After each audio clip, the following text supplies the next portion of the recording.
1969. O que um Lockheed Constellation estaria fazendo em uma rota de contrabando em uma fazenda que terminava em Araçatuba, no interior de São Paulo?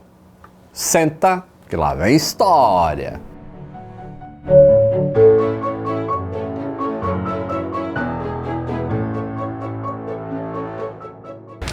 Saudações aeronáuticas! Tudo bem com vocês? Tudo bem. Nossa história começa com o Lockheed L749A Constellation, que foi fabricado em 1949 e foi entregue no final daquele mesmo ano para Eastern Airlines. A matrícula November 120 Alpha. E essa matrícula acompanhou o avião durante toda a sua vida operacional. Por pouco mais de 10 anos serviu a Eastern até o 4 de janeiro de 1960, quando ele sofreu um incidente no aeroporto Washington National, fica lá em DC, na capital norte-americana. Assim, a Eastern vendeu a aeronave para a California Airmotive Corporation, que decidiu recuperar o avião e em 12 de junho, dia dos namorados, arrendou para a Standard Airways. 5 dias depois, enquanto estava ainda em manutenções finais para finalmente voltar à operação, o trem de pouso foi recolhido inadvertidamente com o avião no chão e o nariz da aeronave bateu no chão. Aí, isso é tipo quando você manda consertar o carro no funileiro, vai sair e bate ele antes de pegar o carro, sabe como é? Então, foi recuperado mais uma vez e voltou a voar em agosto de 1961, quando então foi comprado pela Standard. Em junho de 1963, ele foi vendido para Casino Operations, que 15 dias depois o arrendou de volta para a Standard. Suspeito, né? Em abril de 1964, deixou a empresa que havia passado os últimos anos e ficou estocado. Estocado é ficar parado lá, não tem uso, fica preservado. E aquele avião nunca mais se firmaria em outra empresa aérea. E por ser um avião também que já tinha motores a pistão, voava mais devagar e tudo mais, o Constellation acabou perdendo a preferência das empresas aéreas e dos passageiros também, que agora preferiam os aviões a jato. E é importante lembrar, tá, que naquele momento a era do jato já tinha começado. Já tinha aviões de longo alcance, assim como o Boeing 707, o Douglas DC-8, e aviões a jato para voos de curto e médio alcance já estavam começando a aparecer também. A Lito Academy virou a maior escola de formação de profissionais da aviação. Todas as companhias aéreas estão contratando nossos alunos. Fala galera, beleza? Vim aqui contar para vocês que eu fui contratado pelas linhas aéreas como mecânico de aeronaves, graças ao curso do Lito. Oi gente, meu nome é Thales, eu sou aluno da Lito Academy e eu recebi uma grande proposta da Gol para atuar como auxiliar técnico de manutenção. Meu nome é Fabiano Tomás, sou aluno da Lito Academy e recentemente fui contratado pela Latam. Esta é a hora de você entrar no mercado de aviação. Em novembro eu vou ter os melhores descontos que eu já fiz, além de abrir turmas para comissários de voo, mecânico de aeronaves, piloto comercial e engenheiro aeronáutico. Se cadastre em um dos links que estão aparecendo aí na descrição do vídeo ou aqui na tela em algum lugar e receba as informações assim que a gente abrir essa oferta. A única coisa que eu vou adiantar é que se você é engenheiro de qualquer formação, a minha pós-graduação Lato Sensu é para você. Em um ano, você vai ter a especialização reconhecida que é necessária para entrar em uma fabricante de aeronaves. Eu vou deixar o link no comentário fixado para você se inscrever. As informações só serão enviadas para quem estiver cadastrado. Então aproveita e deixa aqui embaixo nos comentários o hashtag Lito Academy e me diz qual das profissões você escolheu. Comissário, piloto comercial, mecânico de aeronaves ou engenheiro aeronáutico. 2 meses antes do November 120 Alpha ser estocado, o Boeing 727 já tinha iniciado os voos comerciais, também pela Eastern, que tinha sido a primeira operadora do November, né? E enquanto isso, o Douglas DC-9 e o Boeing 737 estavam ali nas pranchetas dos engenheiros para atender a maioria das demandas da aviação comercial. E aí isso colocaria um definitivo fim na era dos aviões a pistão para uso por passageiros. Mas durante esse período que esse avião está parado, mesmo ele estando lá em Long Beach, ele trocou de dono. sendo que em 1º de dezembro de 1964 ele foi vendido para Trans World Insurance Broker, um avião parado. Em seguida ele foi repassado para Las Vegas Hacienda Incorporated. Suspeito, hein? Em agosto de 1966 ele foi vendido para Jovan Corporation, onde ficou pouco mais de um ano e foi vendido para Santa Fe Incorporated em dezembro de 1967. Em junho de 69, ele foi vendido para sua última empresa, a Trans Southern Corporation. Mas por lá, ele voou muito pouquinho e daqui a pouco eu vou contar o porquê. Enquanto nos Estados Unidos, o November 120 Alpha passava ali de mão em mão, em Araçatuba, interior de São Paulo, a atividade que bombava durante toda a década de 1960 era o contrabando.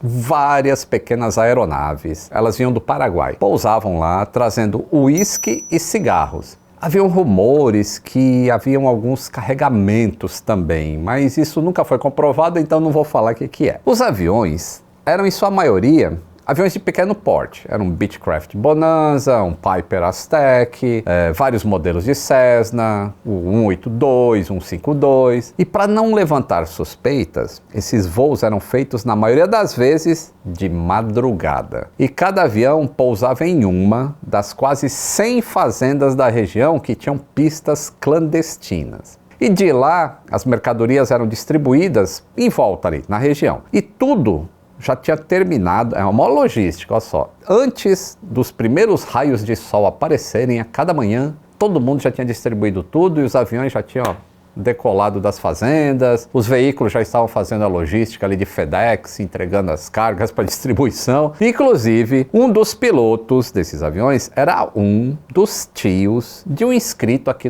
do canal, o Rogério Celestino, que mandou essa história pra gente. Bom, toda essa rotina, embora clandestina, acontecia livremente e era aceita pela população da região, que tratava os contrabandistas como profissionais. E tudo corria bem, noite após noite, com os aviões trazendo as cargas, passava para os carros e decolavam de novo. Mas essa calmaria foi quebrada na noite de 1º de agosto de 1969.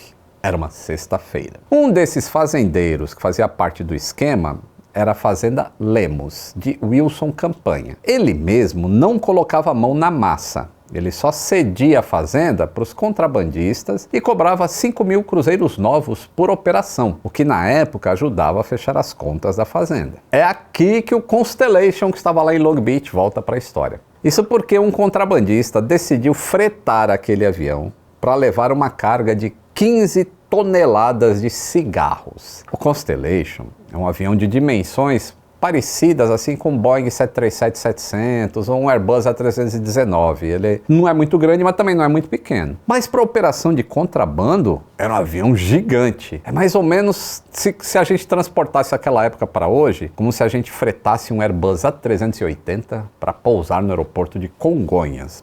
Entendeu?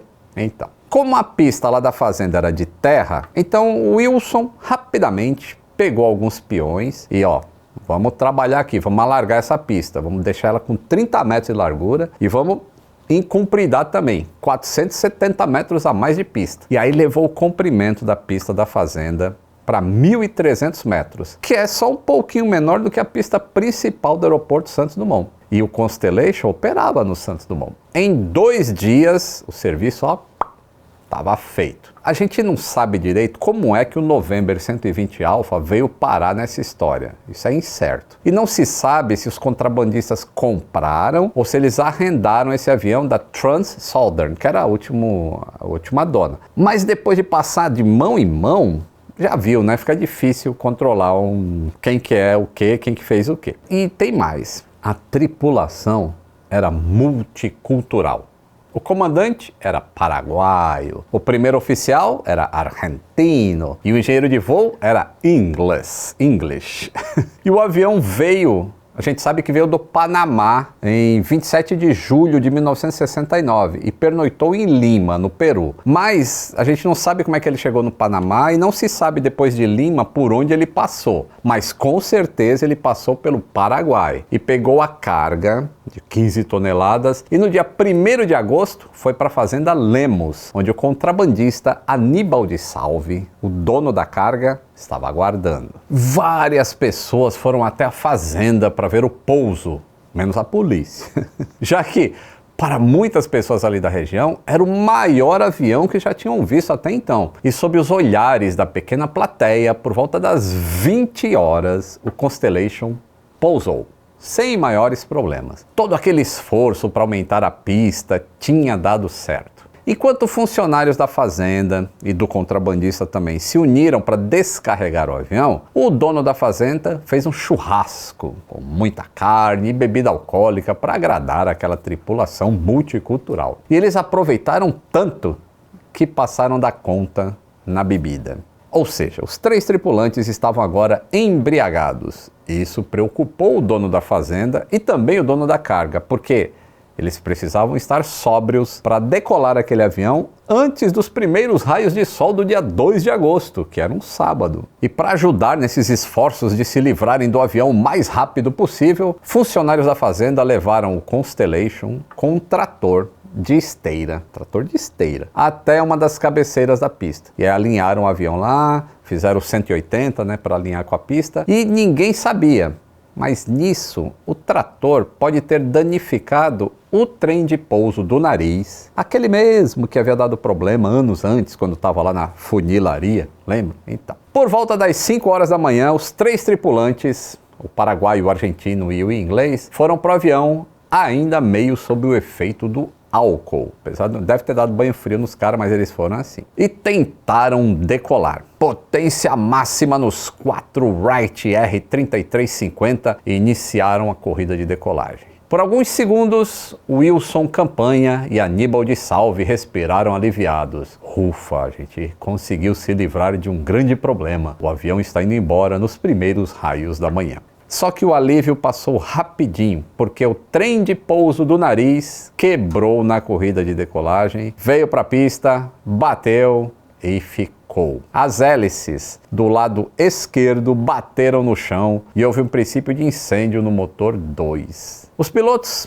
também se feriram, com alguns até perdendo dentes, com a força do impacto que bateram no painel do avião. E aí logo eles desceram e tentaram acender uma fogueira debaixo das asas do avião para queimar o Constellation e se livrarem daquele problema que ficou agora. Só que o Wilson e o Aníbal não deixaram tocar fogo no avião. Eles deram a ordem para que esses 3 tripulantes fossem levados embora do jeito que estivessem. E oficialmente, o lugar que eles foram depois disso é desconhecido. Porém, segundo algumas pessoas, eles embarcaram em um Bonanza que os levou para fora do Brasil. Sem os pilotos e com um grande avião danificado, não teve outro jeito. Tiveram que chamar a polícia, que foi comunicada somente 9 horas depois do acontecido, por volta das 14 horas. E nessa hora, a informação desse acidente já tinha corrido pela cidade muito mais rápido do que o Constellation correu na pista para decolar. E várias pessoas foram até a fazenda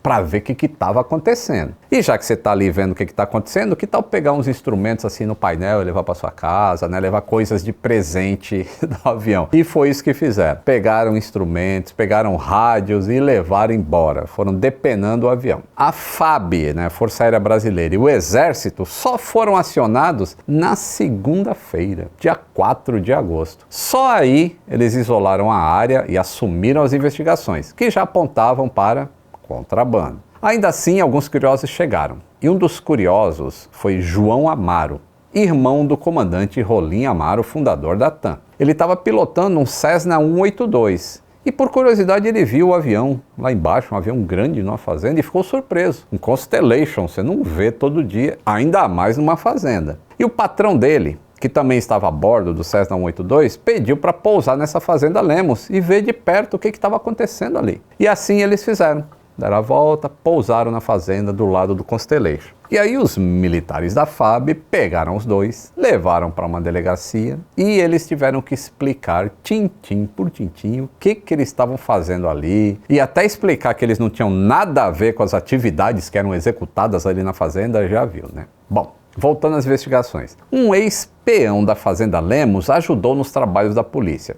Isso porque ele tinha uma certa rixa com o patrão e vinha anotando os prefixos e os tipos de aeronaves que passavam por ali toda noite. E ele passou essas anotações para a polícia. E a partir daí, iniciaram a caça para prender os pilotos e os donos dos aviões, inclusive o tio desse nosso inscrito, Rogério. E a história acabou envolvendo tanto a família dele que um dos militares envolvidos na investigação também era tio dele. Eu não sei se era irmão, mas entenderam, né? Bom, a FAB também chegou aos nomes dos tripulantes e aos donos do Constellation. Porém, como tudo aconteceu no meio do regime militar, onde a informação não ficava acessível, tudo isso jamais foi divulgado ao público e permanece em sigilo até hoje. Já para o Constellation November 120 Alpha, o pouso na Fazenda Lemos foi o último da vida operacional dele. E assim como foi super misteriosa a chegada dele ao Brasil, o fim dele também foi. As asas e os motores foram retirados do avião e foram levados da fazenda para outro lugar. E segundo comentários da época, teriam sido levados para o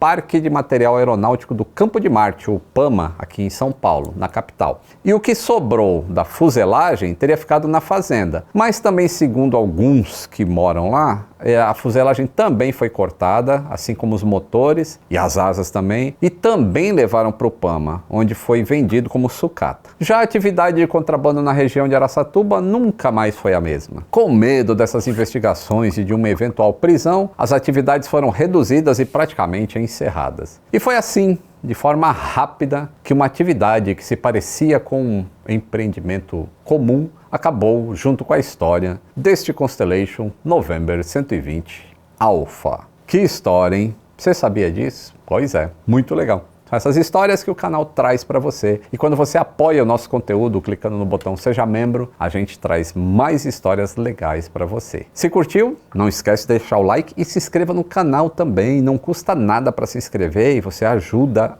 a nossa performance com o número de inscritos, tá bom? Além de tudo, o seu nome, ó, se você apoia, aparece aqui com esse pessoal que ajuda. Todo esse pessoal aqui apoia o canal. Um grande abraço e até o próximo voo.